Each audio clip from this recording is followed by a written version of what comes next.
Hello, welcome to Elizabeth Reads. I have Jemima Small here again by Tamsin Winter, and we are going to read 29 Weird Science.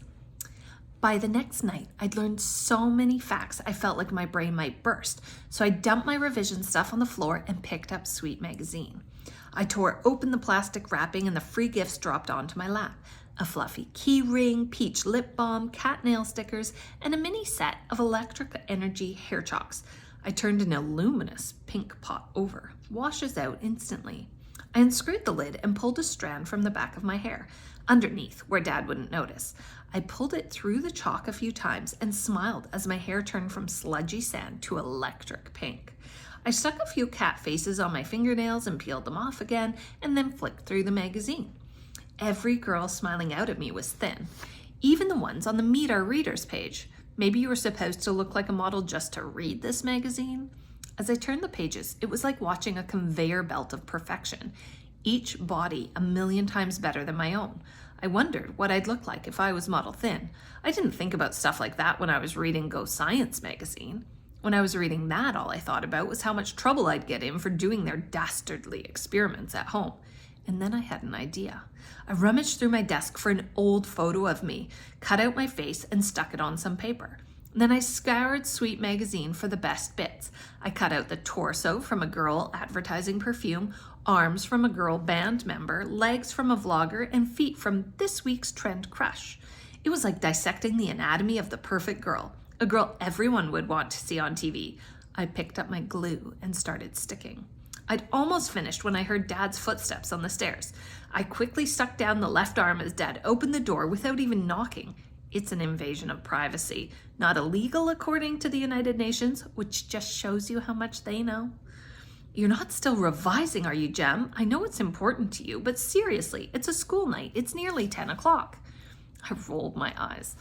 What are you doing? Nothing. I tried to hide my picture, but the glue hadn't dried and it got stuck to my forearm.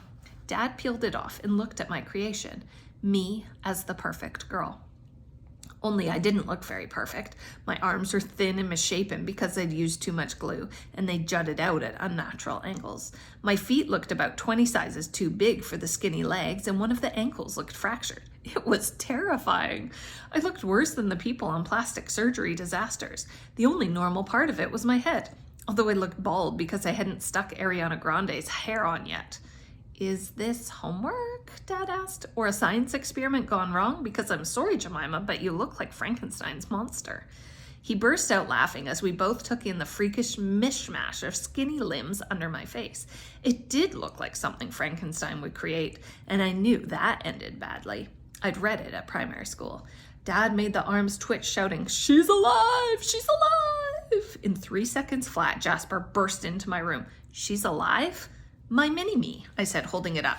Dad was pretending to be Frankenstein, although Frankenstein doesn't even say that in the book. His exact words are, "Yes, thank you, brain box." Dad narrowed his eyes at Jasper. "Who did you think I meant was alive?" Jasper squirmed. "No one. I was just checking Jemima was okay, you know. She did yoga yesterday." He fist bumped my shoulder. "Always here for you, sis."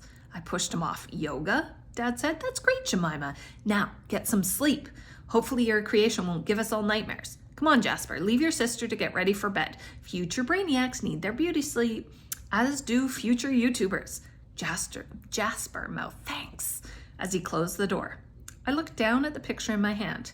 In my head, she was the girl I wanted to look like, but in reality, she looked a million times worse than I did already.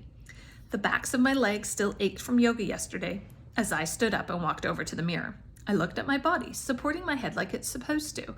I was 2 weeks away from the Brainiac Selection Day and thousands of light years from looking anything like the girls in Sweet Magazine.